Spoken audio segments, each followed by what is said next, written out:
So we welcome you in. It's the Patrick Netherton Show, 1130 The Tiger 103.3 FM. And we're joined now by Sonny Cumbie, the head coach of the Louisiana Tech football squad. Coach, first of all, give us an idea of how things are going right now. Yeah, no, thanks for having me on, Patrick. Things are going really well. We've been in fall camp for about 2.5 weeks now. It's been a great fall camp. I mean, it's been a lot of competition between the defense and offense. I think our special teams is coming along. I'm really encouraged, really by how our guys are working together. I think there's a cohesiveness to our football team that's existing, and we're continuing to grow that. I think that we have a lot of good pieces in place, and I think the guys are coming together well. It's been very competitive. Obviously, it's been very hot. Very, proud of how the guys have battled through that. We've been practicing in the mornings from approximately 7 to 9, then we come back and we walk through from 4 to 5 in the afternoon, and you got a lot of meetings in between that. And so we're right in the middle of the dog days of our fall camp, and it's been great. Yeah, this is definitely the dog days of summer, no doubt about that. Coach, you mentioned that it is you're battling the heat. It seems like every year we keep talking about the temperatures are hotter and hotter. Give me an idea of what you do and what your training staff does to try to eliminate some of that. Well, first off, in terms of how we train, really in the summer in June and July, we work out at 1, 2:45, and 4:30. And so our guys are right out in the middle of the heat in the afternoon. So we're able to simulate that. And then also as we transition in the fall camp, we try to be smart in terms of how we practice. And what I mean by that is, we don't have the treadmill. We don't just turn the treadmill on at 20 miles an hour and just throw guys on it and see who it spits out. We try to gradually build ourselves into it. And so that's what we use really the first week. The last week of our summer training program is really the first week of fall camp for us from the standpoint of what we're doing from a football standpoint, and then also the volume of time that we're out on the field. And so that's why we try to be smart in terms of Monday, Tuesday, Wednesday. We build ourselves up in terms of intensity, also in terms of volume of what we ask our players to do. Thursday is a day that we use to meet only.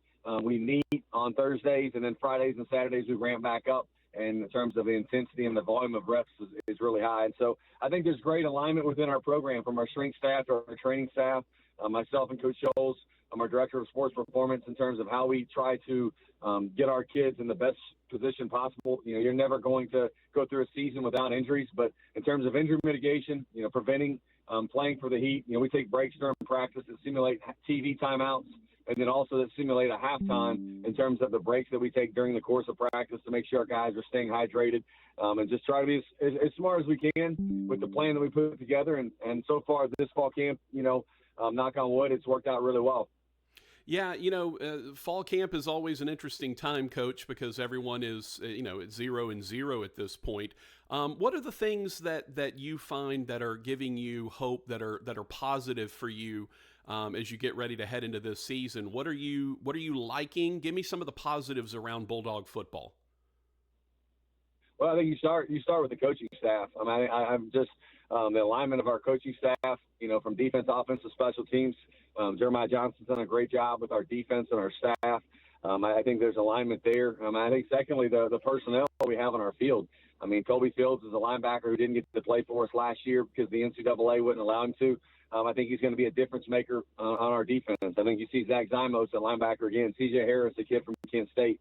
DeMarcus Griffin-Taylor, a returning all-conference performer as a kick returner, has played tremendous in the secondary. Seth Woods has had a really great fall camp. I think a kid named Blake Thompson, who transferred to us from Iowa State, is a guy. Michael Richard, at our safety position. Isaiah McElvain, B.J. Blake. And so I think what gives you excitement is your defensive line.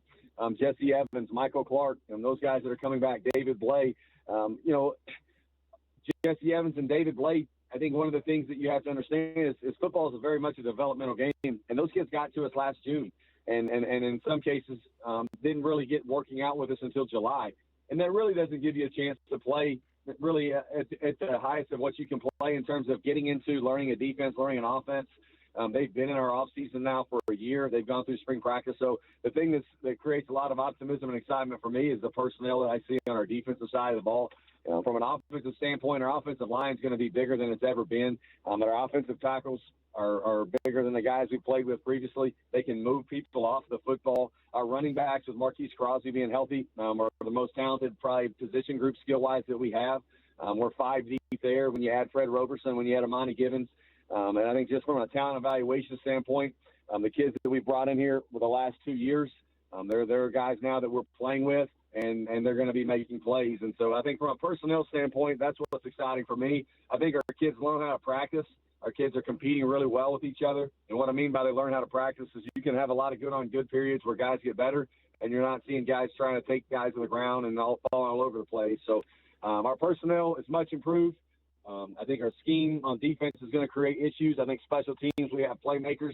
And anytime you increase the athleticism on your team, which we've been able to do through recruiting in the last 2 years, your special teams are going to be better. You know, I'm interested, Coach, because we all see from the outside quarterback, right? Receivers, running backs, the flashy corner, safety that's down there making plays. But you immediately highlighted the lines on both sides of the ball, defensive line, offensive line.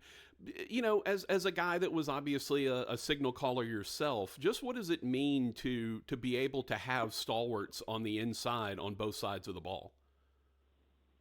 I think you win football games on the line of scrimmage with the defensive line and the offensive line.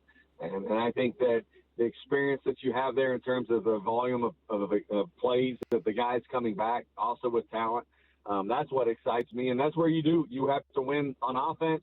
You have to be able to run the football in a third and short, fourth and short situation where they know that it's going to be ran, and you can out-execute them and you can move them. And it's just like on defense when you've got to have a stop on 3rd and 1, 3rd and 2, 4th and 1, 4th and 2, you're able to stop people with your run defense because your front is able to block the struck.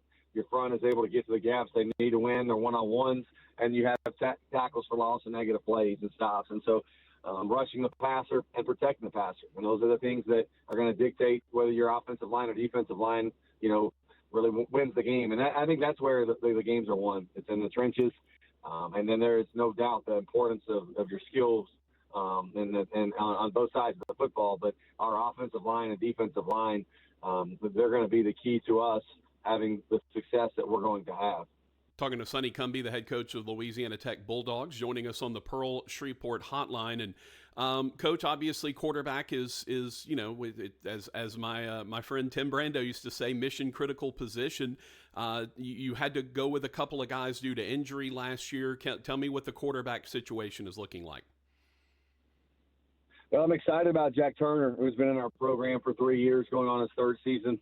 He's been here since the beginning with us, and in college athletics. It's very rare that you have a guy that, at any position, unfortunately, that's been at a place 3 years or more. And I think he's highly intelligent. He's a great competitor. I think he's very talented. I mean, all those things that give you a chance. At the end of the day, he's got a skill set that he's a really big kid that can run. He can throw the ball well. And I think that the experience that he gained last year, starting 4 games and then playing in some other games, I think has really helped him transition from the spring to the fall. And grow in his leadership and grow in his ability to make plays and to be accurate over the middle of the field, to be accurate to the sideline. And then I think Evan Bullock and Blake Baker, 2 redshirt freshmen, have done a great job of competing with each other and then also pushing Jack. There's 3 quarterbacks in our room right now that have been in our program that are very, very talented and that we can win football games with. And Mason Welch just came to us from Kilgore Junior College, a kid from Northwood High School in Shreveport. And he's done a nice job too. But I'm excited about Jack. And I have a lot of confidence really in all those guys in terms of them being able to move the football, make sound decisions, and win football games. You know, you were a squad that was pretty close last year to a couple of extra wins. What do you feel like is sort of that X factor that takes you from being close to winning games and turning that into that program that you want it to be? Well, I think continuity and trust amongst the players.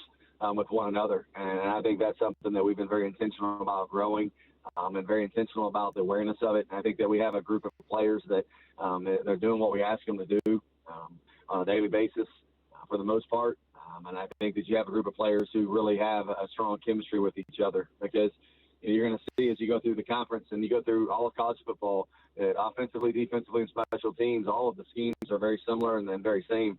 I think it's just the continuity and the chemistry that it's executed with. And when you're playing 5 games that you lose by 1 score or less, I think that whenever you have a high level of that coupled with talent and execution, a high level of that being chemistry and continuity and trust amongst your team, I think that allows you to pull those games out late in terms of the expectation of what you do.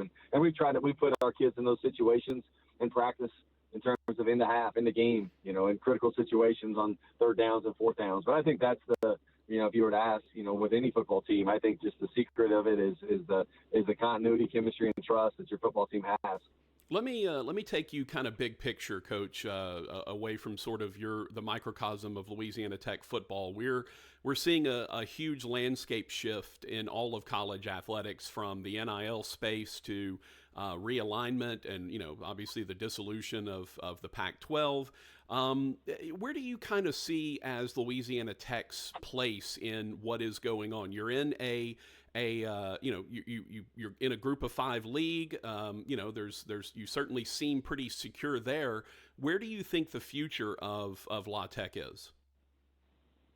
Well, I think it remains, where it's at right now, in terms of being in a group of 5 league, being very strong, being very consistent, and being very successful in the group of 5 era, in the group of 5 league, where we're at. I think that there's going to be more change in the landscape of college football in particular, in terms of, what does it look like in 5 years from now in terms of a super conference, in terms of, just from a money standpoint.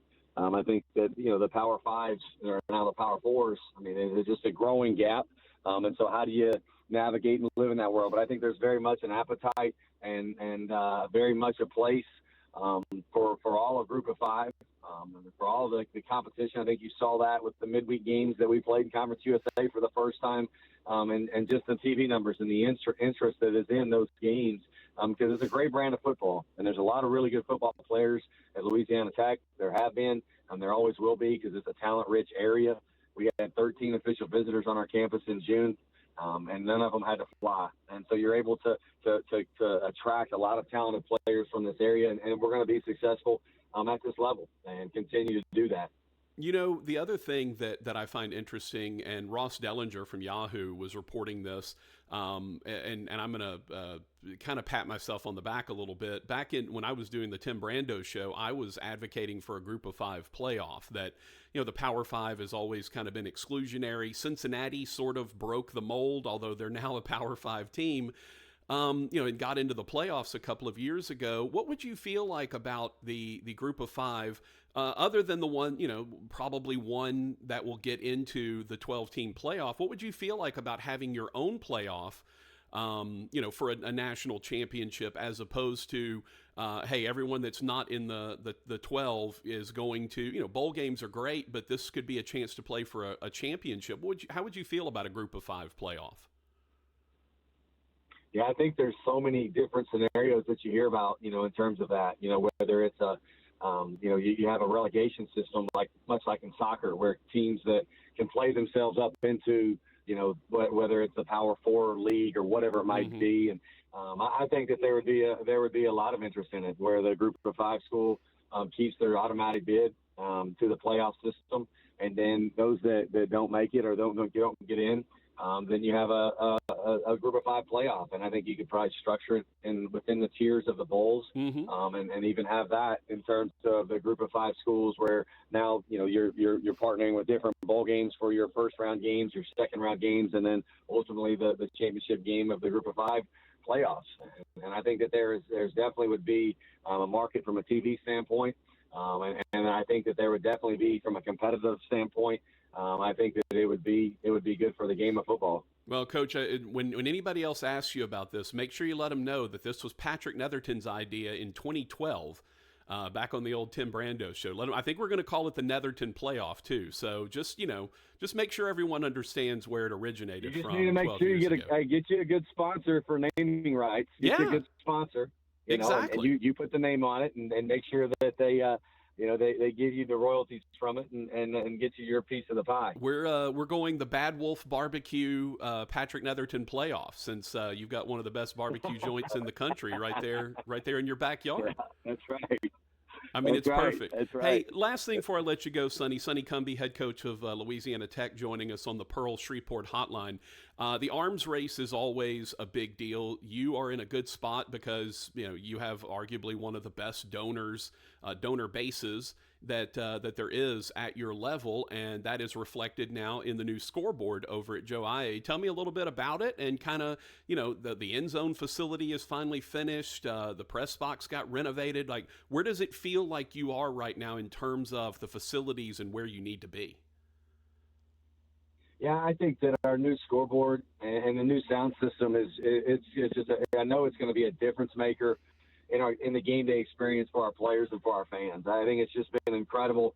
They've had a few events with Fan Fest, and we hear it playing as they're trying it out, and it's just going to be incredible and enhance our game day experience to a completely different level. And I think once you have the academic center and in another year enclose that end zone in the north end zone, I think that you have an even louder and an even better home field advantage just from a sound standpoint. And I think that we have a great end zone facility in the south end zone with our weight room and our locker rooms and everything that's very dining right there on the third floor. And so from that standpoint, I think we're in a good spot.